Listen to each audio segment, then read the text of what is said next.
through Venezuela, Cuba, and likely China in the interference with our elections here in the United States. The Dominion voting systems, the Smartmatic technology software, and the software that goes in other computerized voting systems here as well, not just Dominion, were created in Venezuela at the direction of Hugo Chavez to make sure he never lost an election after one constitutional referendum came out the way he did not want it to come out. We have one very strong witness who has explained how it all works. His affidavit is attached to the pleadings of Lynn Wood in the lawsuit he filed in Georgia. It is a stunning, detailed affidavit because he was with Hugo Chavez while he was being briefed on how it worked. He was with Hugo Chavez when he saw it operate to make sure the election came out his way. That was the express purpose for creating this software. He has seen it operate, and as soon as he saw the multiple states shut down the voting on the night of the election, he knew the same thing was happening here, that was what had gone on. Now, the software itself was created with so many variables and so many back doors that can be hooked up to the internet or a thumb drive stuck in it or whatever. But one of its most characteristic features is its ability to flip votes. It can set and run an algorithm that probably ran all over the country to take a certain percentage of votes from President Trump and flip them to President Biden, which we might never have uncovered had the votes for President Trump not been so overwhelming in so many of these states that it broke the algorithm that had been plugged into the system. And that's what caused them to have to shut down in the states they shut down in. That's when they came in the back door with all the mail-in ballots, many of which they had actually fabricated. Some were on pristine paper with identically matching perfect circle dots for Mr. Biden. Others were shoved in batches. They're always put in a certain number of batches, and people would rerun the same batch. This corresponds to our statistical evidence that shows incredible spikes in the vote counts at particular times, and that corresponds to eyewitness testimony of numerous people who have come forward and said that they saw the ballots come in the back door at that time. Notably, the Dominion executives are nowhere to be found now. They are moving their offices overnight to different places. Their office in Toronto was shared with one of the Soros entities. One of the leaders of the Dominion project overall is Lord Malloch Brown, Mr. Soros' number 2 person in the UK and part of his organization. There are ties of the Dominion leadership to the Clinton Foundation and to other known politicians in this country. Just to give you a brief description of how this worked, I'm going to quote from a letter that was written, and I will read that to make sure I get the quotes right. This person was objecting to the United States acquisition of Sequoia voting systems by Smartmatic, a foreign-owned company. I believe this transaction raises exactly the sort of foreign ownership issues that CFIUS is best positioned to examine for national security purposes. It's undisputed that Smartmatic is foreign-owned and it has acquired Sequoia. They keep changing the names as they go along. Different times when a problem comes up, they just create another corporation and call it a different name. But it was a voting machine company doing business in the United States. Sequoia voting machines were used to record over 125 million votes during the 2004 presidential election in the United States. Smartmatic now acknowledges that Antonio Mujica, a Venezuelan businessman, has controlling interest in Smartmatic, but the company has not revealed who all the Smartmatic owners are. According to the press, Smartmatic's owners are hidden through a web of offshore private entities, and that is, in fact, true. Smartmatic has been associated with the Venezuelan government led by Hugo Chavez, which is openly hostile to the United States, and of course, as we all know, communistic and really brutalizing its own people. the system has been continued there by Mr. Maduro and ensured his election. Smartmatic's possible connection to the Venezuelan government poses a potential national security concern in the context of its acquisition of Sequoia, because electronic voting machines are susceptible to tampering, and insiders are in the best position to engage in such tampering. This letter expresses concern of the Chicago 2006 primary election. And it ends by saying the products and services that are of Venezuelan origin, and evaluate Smartmatic's ownership to determine who could have influence and control over these and other Sequoia products and services are important to the national security of the United States. This letter was written to Hank Paulson on October 6, 2006 by Congresswoman Carolyn B. Maloney. Senators Klobuchar and Warren have raised these concerns as recently as December 2019.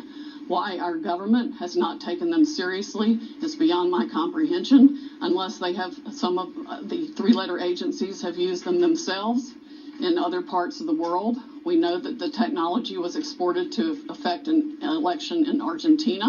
That's admitted by our friend who wrote the affidavit about Hugo Chavez and his interest in Smartmatic. Again, in 2006, Carolyn Maloney wrote the Honorable John Snow, the Secretary of the Treasury, about the issues.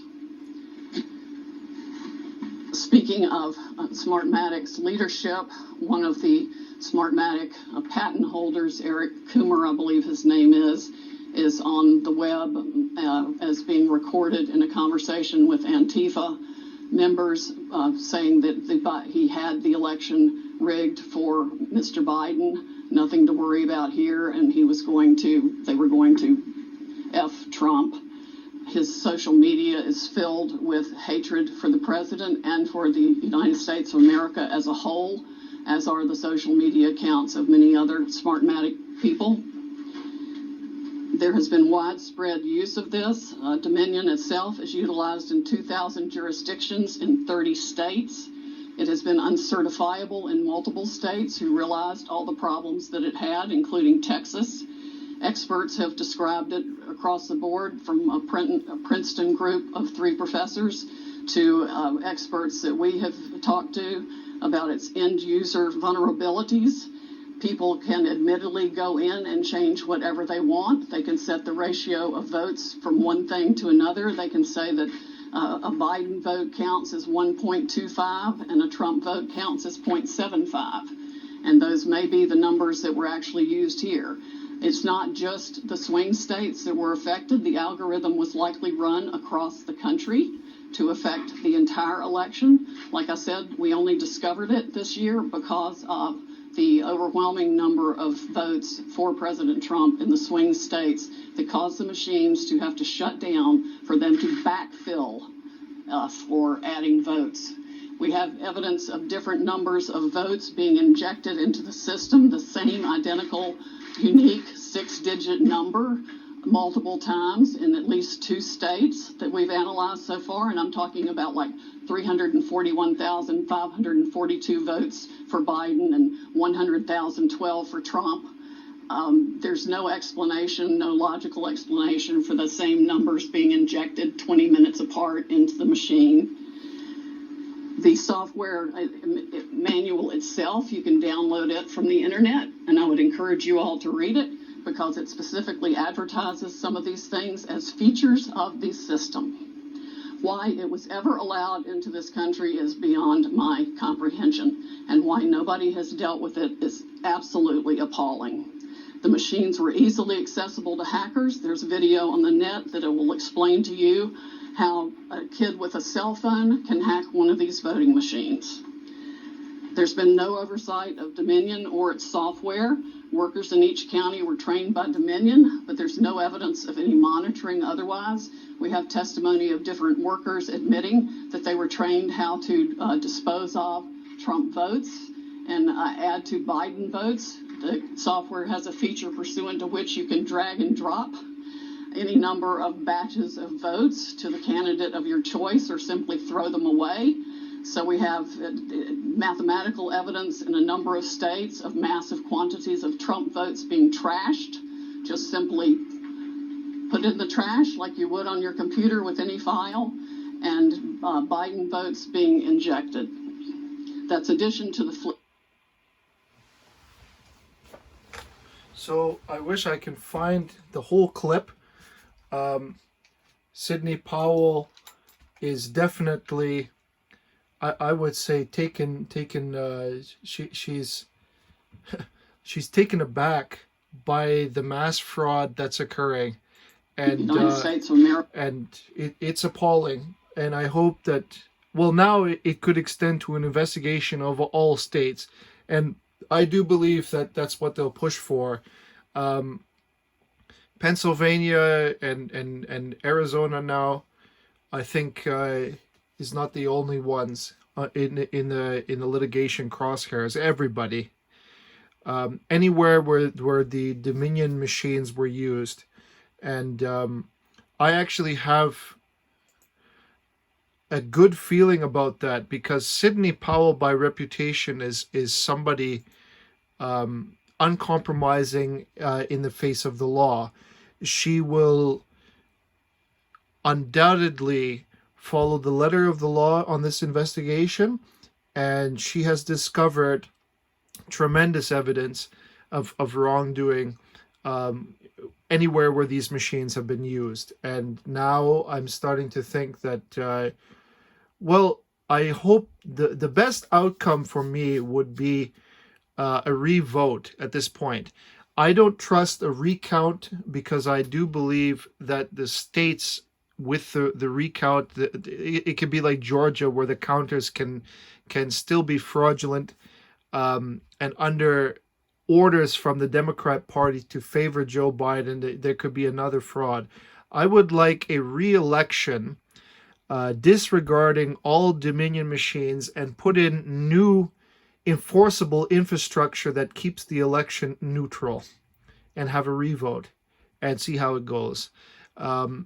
As I see it, this election, just based on what she told me there, is invalid.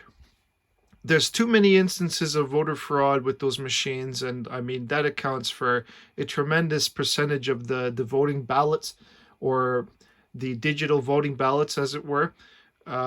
But the fact that the machines can be that badly compromised. And I also asked the question, why on earth did Dominion get recruited for this job in which they were completely unqualified for in every perspective? Who hired them? Who brought them in? Why are they participating in an election in that respect?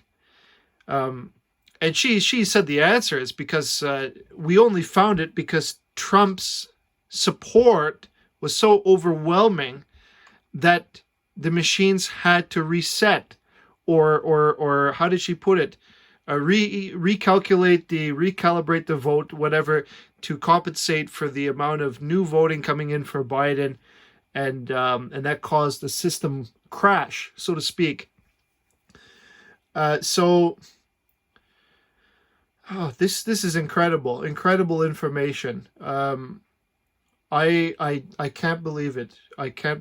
But this gives me much hope that a fraudulent election took place. And now, as I see it, the only thing to do is prove to the Supreme Court, show all the evidence to the Supreme Court, and get them to rule and get a re-election, because that's the only way. I don't buy a recount. I still think that if a recount is done, the Democrats will influence that decision and corrupt that vote. And other foreign entities like George Soros and their companies abroad, and many pro-leftist, anti-American people will come in. The CEOs of Facebook and Twitter and Google. These people are not to be trusted at all. Trump should not concede on any point anymore. That's not even an issue. If I were Trump, I would use Congress to authorize and overpower the election and invalidate it completely. and force a re-election, or just disregard this election and then have a re-election in 2 more years. Like, this is a joke. No. Thank you for watching. I'm going to try to find the entire clipping, because this is a very important statement that Sidney Powell is making right now. In addition to, there is more to be seen here. I don't know where I can find the original clip, but I will find it. Thank you for watching.